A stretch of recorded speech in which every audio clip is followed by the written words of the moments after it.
Hi students எல்லாரும் எப்படி இருக்கீங்க? ஸோ இன்றைக்கி ஒரு சூப்பரான ப்ராப்ளம் உங்களை மீட் பண்ணுறேன். இது வந்து ரொம்பவே இம்பார்ட்டண்டான நிறைய ஸ்டூடெண்ட்ஸ் கன்ஃபியூஸ் ஆன ஒரு ப்ராப்ளம் இது.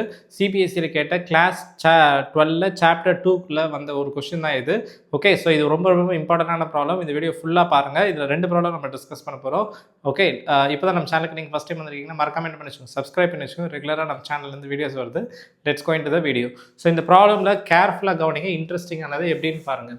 So 2 charges placed at these 2 positions அப்படின்னு கொடுத்துருக்காங்க. அது என்னென்ன சார்ஜஸ் அப்படின்னா +5 μc அண்ட் -1 μc. இந்த +5 μcயோட பொசிஷன் தான் -3 cm 00 கொடுத்துருக்காங்க.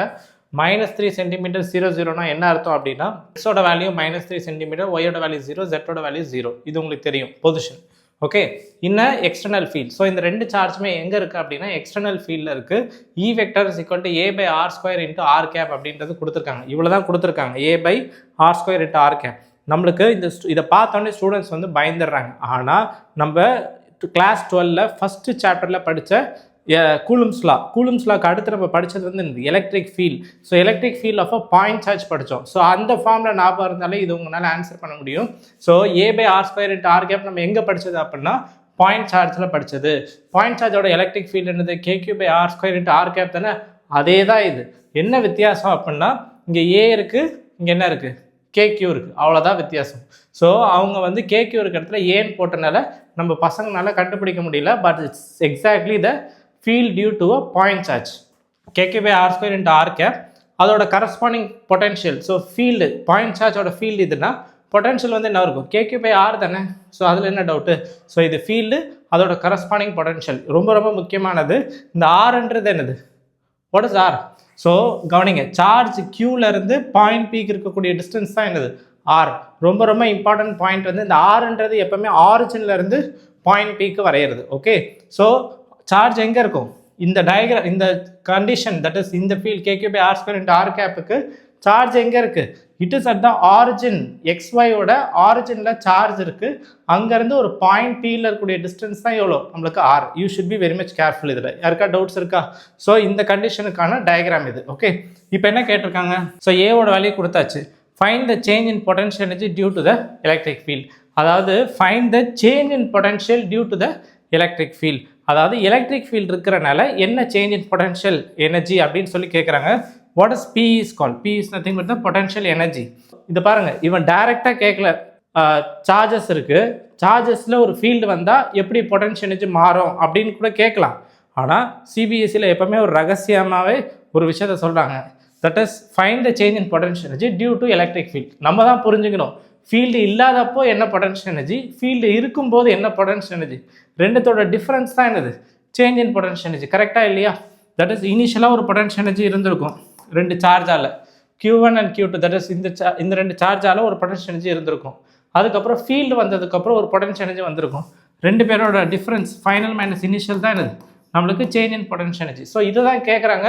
பட் ஆனால் டைரெக்டாக கொடுக்க மாட்டாங்க. ஓகே, ஸோ நம்ம தான் புரிஞ்சுக்கணும். Okay, find the change in potential energy due to electric field. So field இல்லாதப்போ இருக்கிறப்போட டிஃப்ரென்ஸ் தான் அது. ஓகே, கவனிங்க. பிஃபோர் மூவிங் ஆன், நம்மளுக்கு பாயிண்ட் சார்ஜோட ஃபீல்டு kq/r² × r கேப்னா கரஸ்பாண்டிங் பொட்டன்ஷியல் என்ன சொன்னோம்? V = kq/r தானே. அதே மாதிரி இங்கே வந்து எலக்ட்ரிக் ஃபீல்டு வந்து என்னது? a/r² × r கேப் அப்படின்னா கரஸ்பாண்டிங் பொட்டன்ஷியல் என்னவா இருக்கும்? a/r. இங்கே எப்படி kq/r இங்கே a/r. ஸோ பேசிக்காக கேபிட்டல் ஏன்றது என்னது? kq. ஸோ பொட்டன்ஷியல் வந்து kq இருக்க இடத்துல நம்ம rன்னு போட்டுருவோம். Is that clear? எஸ், இது கிளியரா? இப்போ கவனிங்க, நம்ம 1 by 1 போகலாம். ஸோ உங்களுக்கு சொல்லிட்டேன் இனிஷியலாக என்ன பொட்டன்ஷியல் எனர்ஜி, ஃபீல்டு வந்ததுக்கப்புறம் என்ன பொட்டன்ஷியல் எனர்ஜி, ரெண்டுத்தையும் சப்ராக்ட் பண்ணால் that is the change in potential energy due to the field. So initially field எதுவுமே இல்லை, that is no electric field.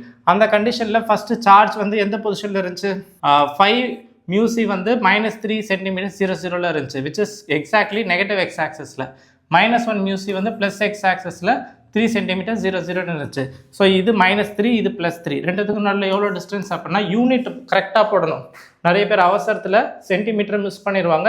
சென்டிமீட்டரோட போடுங்க, கடைசியாக நீங்கள் மாற்றிக்கலாம் மீட்டருக்கு if you want. Okay, so இப்போ இந்த கேஸில் எலக்ட்ரிக் ஃபீல்டு இல்லை. ஓகே, எக்ஸ்டர்னல் எலக்ட்ரிக் ஃபீல்டு இல்லை. அப்போ what is a potential energy அப்படின்னா இதுதான் formula, kq1 Q2/r. So that is a potential energy. இப்போ நம்மளுக்கு வந்து ஒரு எக்ஸ்டர்னல் ஃபீல்டு வரப்போகுது. எக்ஸ்டர்னல் ஃபீல்டு என்ன ஃபீல்டு? a/r² × r கேப் தானே, which is nothing but what? Point சார்ஜோட எலக்ட்ரிக் ஃபீல்ட் ஃப்ரம் வேர்? ஆரிஜினில் இருக்கணும். ஸோ ஆல்ரெடி சார்ஜ் வந்து +5 மியூசி இங்கே இருக்குது, -1 மியூசி எங்கே இருக்குது, இங்கே இருக்குது, ரைட்டா? ஸோ ரெண்டுத்துக்கு நடுவில் ஆல்ரெடி எவ்வளோ சென்டிமீட்டர், 6 சென்டிமீட்டர் இருக்குன்னு சொன்னோம். இப்போ இந்த ஃபீல்டு எக்ஸ்டர்னல் ஃபீல்டு யார்கிட்ட இருந்து வந்துச்சு, point charge kept at the origin. So இந்த இடத்துல இருக்குது. ஸோ இங்கே இருந்தால் நம்மளுக்கு என்ன வருது, நம்மளுக்கு ஃபீல்டு வருது. ஸோ அதை மறந்துடக்கூடாது. இப்போ நல்லா கவனிங்க.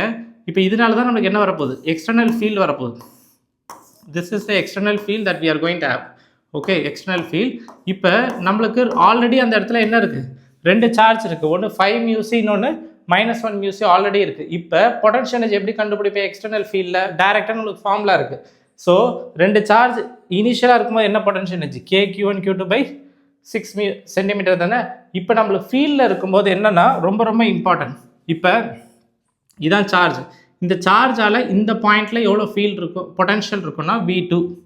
ஓகே, இந்த சார்ஜால் இந்த எலக்ட்ரிக் ஃபீல்டால் இந்த பாயிண்ட் ஃபீல்டு என்ன பொட்டன்ஷியல் இருக்குது, V2. அதே மாதிரி இந்த சார்ஜ் தட் இஸ் இதனால் வந்த ஃபீல்டால் இந்த இடத்துல என்ன பொட்டன்ஷியல் அப்படின்னா V1. ஸோ நம்ம இங்கே என்ன எழுதணும், Q1ன்ற charge, Q1 is nothing but இதான் Q1 எடுத்திருக்கேன். இந்த Q1ன்ற சார்ஜ் எந்த பொட்டன்ஷியலில் இருக்குது, V1. அதே மாதிரி இந்த Q2ன்ற சார்ஜ் என்ன பொட்டன்ஷியலில் இருக்குது, V2. ஸோ இந்த V1 அண்ட் V2 யாராலன்னா இந்த பாயிண்ட் சார்ஜால், which is nothing but KQ/R. இது ஆல்ரெடி இனிஷியல். இப்போ புதுசாக வந்த டேர்ம் இதானே, yes or no? So this is a final potential energy. இப்போ நம்ம என்ன பண்ணலாம், சேஞ்ச் இன் பொட்டன்ஷியல் எனர்ஜி கண்டுபிடிக்க ஃபைனல் மைனஸ் இனிஷியல் பண்ணுங்க. அப்படி பண்ணோன்னா என்ன ஆகிடும், இந்த டேர்ம் என்ன ஆகிடும், கேன்சல் ஆகிடும். அதுவும் இதுவும் கேன்சல் ஆகிடும். So finally you are left with what, Q1V1 + Q2V2. So Q1ன்றது 5 மியூசி. என்ன பொட்டன்ஷியலில் இருக்குது, இட் இஸ் A/R தானே. What is the potential, it is in A/R. Any doubts in that? Potential இருக்கிறது வந்து A/R. ஏவோட வேல்யூ கொடுத்துருக்காங்க 3 × 10⁵. ஓகே, ஸோ இப்போ நம்மளுக்கு A/R போடும்போது ரொம்ப கவனமாக இருக்கணும். ஆர் வந்து 6 சென்டிமீட்டர்னு தப்பாக போட்டுருவாங்க நிறைய பேர். அப்படி போடக்கூடாது. இந்த ஆர்ன்றது எங்கேருந்து, சார்ஜிலேருந்து இந்த பாயிண்ட்டுக்கு இருக்கக்கூடிய டிஸ்டன்ஸ். இந்த சார்ஜ்லேருந்து இந்த பாயிண்ட்டுக்கு இருக்கக்கூடிய டிஸ்டன்ஸ் எவ்வளோ, 3 சென்டிமீட்டர் தானே. ஸோ அதனால் அங்கே என்ன போடணும், 3 சென்டிமீட்டர் தான், 3 × 10⁻². ஏன்னா சார்ஜ்லேருந்து அந்த பாயிண்டில் இருக்கக்கூடிய பொட்டன்ஷியல். Okay, source.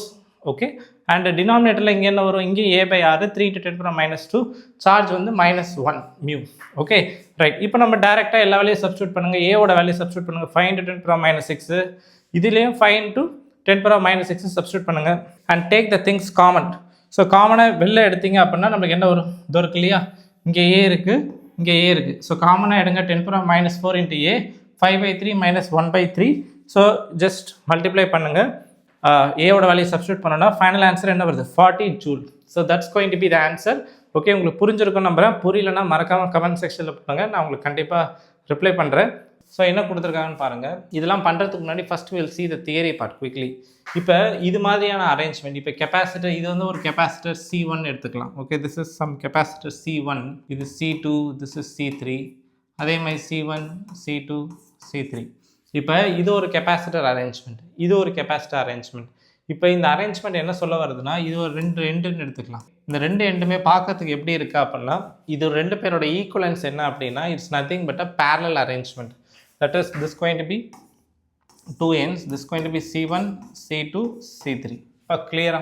ஸோ இது மாதிரி arrangements results in what, parallel plate arrangement. Okay, so இது பார்க்க என்ன வேர்டாக இருக்குன்னு நினைக்க வேண்டாம். It's simply a parallel plate. இது ப்ரூவ் பண்ண முடியும், அதுக்குள்ளே போக வேண்டாம். இது வந்து it's equal to parallel arrangement. இப்போ கொஸ்டின் என்ன கொடுத்துருக்காங்க பாருங்கள். Find the equivalent capacitance between A and B in the combination given below. Each capacitor is of capacitance 2 μF. So 2 பேருக்கும் கெப்பாசிட்டன்ஸ் வந்து என்னன்னு சொல்லி கேட்குறான். இதில் இருக்க எல்லா capacitor C1, C2, C3, C4, C5 மொத்தம் 5 கெப்பாசிட்டர். 5க்குமே கெப்பாசிட்டன்ஸ் வந்து 2 μF அப்படின்றது they are mentioned. ஓகே, இப்போ கேர்ஃபுல்லி லிசன் இயர். ஏ பாயிண்ட்ன்றது நான் சொல்லியிருக்கேன் இல்லையா, எந்த பாயிண்ட் 2 பாயிண்ட்ஸ் கண்டுபிடிக்கணும் அந்த பாயிண்ட்டை மார்க் பண்ணிடுங்க. ரைட்டா, இது ஆல்ரெடி எக்ஸ்டெண்ட் ஆகி தான் இருக்குது. இப்போ நம்ம என்ன இங்கே நோட் பண்ணணும்னா, இங்கே எது வந்து பேரலல் அரேஞ்ச்மெண்ட், இந்த அரேஞ்ச்மெண்ட் கொடுக்குன்றதை பார்க்கலாம் நீங்கள் இங்கே. தட் இஸ் இந்த எண்டும் நடுவில், that is P and T. கரெக்டாக சொல்ல போனால் P and T இந்த 2 இடத்த செக் பண்ணி பார்த்தீங்கன்னா இட்ஸ் எக்ஸாக்ட்லி ஈக்குவல். இது 2த்தையும் மறைச்சி பாருங்கள். You just hide these 2. இது 2த்தையும் மறைச்சிங்கன்னா இது எக்ஸாக்ட்லி ஈக்குவல் டு இது தானே, இந்த அரேஞ்ச்மெண்ட்டுக்கு ஈக்குவலாக தானே இருக்குது. இது 2த்தையும் மறைச்சி பாருங்கள். எஸ், ஸோ இதுக்கு ஈக்குவலாக வருது. ஸோ இந்த 3 கெப்பாசிட்டி C2, C3, C4 இது 3 பேருமே எப்படி இருக்காங்க, பேரலில் இருக்காங்க. ஸோ இந்த நடுவில் இருக்கக்கூடிய பி அண்ட் டிக்கு நடுவில் இருக்கக்கூடிய அந்த கெப்பாசிட்டர்ஸை நான் இப்போ என்னவா எழுதலாம்? பி அண்ட் டிக்கு நடுவில் இருக்கிறது பி டி. ஸோ 2 பேருக்கு நடுவில் இருக்கிறது 3 பேருமே என்ன போட்டிருக்கேன்? parallel. ஸோ எல்லாரோட கெப்பாசிட்டன்ஸ் C1லேருந்து C5 வரைக்கும் எல்லாருமே சின்னு எடுத்திருக்கேன். கெப்பாசிட்டன்ஸ் வந்து 2 μF they mention. So equivalent capacitance கேட்டிருக்கான். ப்ராப்ளம் முடிஞ்சு போச்சு. ஸோ நடுவில் இருக்கக்கூடிய பிக்கும் டிக்கும் நடுவில் இருக்கிறத மட்டும் பேரலாக எடுத்துக்கோங்க. 3மே பேரலாக இருந்தால் என்ன பண்ணலாம்? எல்லா கெப்பாசிட்டன்ஸும் டேரெக்டாக ஆட் பண்ணலாம்ல. C1 + C2 + C3ன்னு you will get 3C.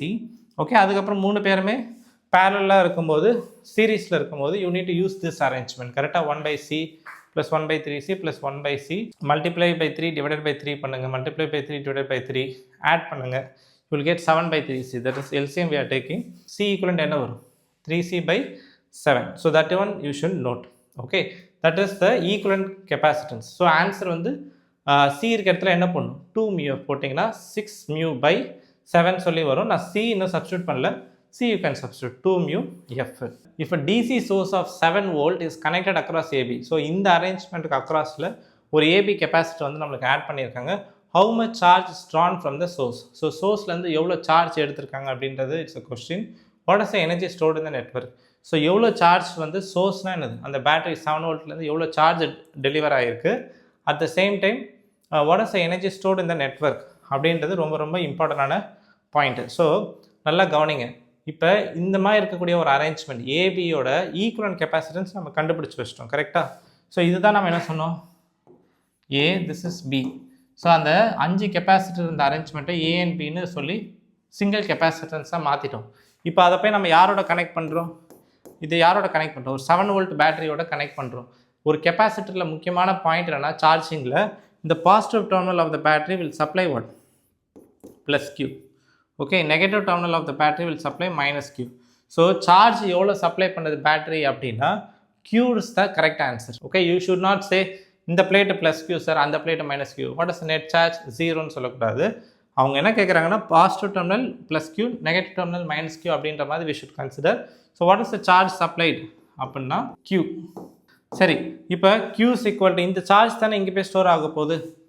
S, this is the charge. இங்கே இருந்த சார்ஜ் தான் இங்கே போய் ஸ்டோர் ஆக போகுது +Q -Q அப்படின்னு. சரி, இப்போ நம்ம அந்த சார்ஜ் கண்டுபிடிக்கணும். Q is equal to C equal to V voltage of the battery எழுதலாமா? இதுக்கு 7 வோல்ட் பேட்டரினா இதுக்கு அக்ராஸாக என்ன இருக்கும்? 7 வோல்ட் தான் நம்மளுக்கு இருக்கும். So Q is equal to C equivalent into 7. C equivalent என்னது? 3C/7. 7 கேன்சல் ஆகிடும். What is the charge supplied by the battery அப்படின்னா 3 into C. ஸோ சப்ஸ்டியூட் பண்ணுங்கள். ஃபைனலாக யூனிட் என்ன எழுதணும்? Unit should be in what unit? It should be in the coulomb. So E6 μC is going to be the answer. இப்போ அதே மாதிரி energy stored இந்த system எவ்வளோன்னு கேட்குறாங்க. ஈக்குவலன்ட் கெப்பாசிட்டன்ஸில் எவ்வளோ ஸ்டோர் ஆகிருக்கும்? That is the total. 5 கெப்பாசிட்டருக்கும் தனித்தனியாக கண்டுபிடிச்சி ஆட் பண்ண வேண்டாம். ஸோ நான் சொல்கிற பாயிண்ட் புரியுதா? கொஸ்டினில் என்ன கேட்டிருக்காங்க? வாட் இஸ் எனர்ஜி ஸ்டோர்ட் இந்த நெட்வொர்க்குன்னு கேட்டிருக்காங்க. தட் இஸ் ஒருத்தருக்கும் C1, C2, C3, C4, C5 ஒருத்தருக்கும் கண்டுபிடிச்சி எல்லாரோட எனர்ஜி ஆட் பண்ண வேண்டாம். எல்லாருக்கும் ஈக்குவலண்ட்டாக இருக்கிறது என்னது? C equal. அதை கண்டுபிடிச்சிட்டு அதோட எனர்ஜி சொல்லுங்கள். அதுதான் என்டையர் நெட்வொர்க். எல்லாத்தையும் ஆட் பண்ணாலும் அதே ஆன்சர் தான் வரும். Because energy is nothing but addition. Okay, so 1/C equivalent into V square. V is the potential difference across C equivalent. So 3C/7. So cancel பண்ணுங்க terms. 7 will get cancelled. Okay, finally you will get 21 joules. So கண்டிப்பாக இந்த problems எல்லாம் உங்களுக்கு யூஸ்ஃபுல்லாக இருக்கும் நம்புறேன். நான் next வீடியோவில் உங்களுக்கு மீட் பண்ணுறேன். Until then, bye from Nagarajan. Bye.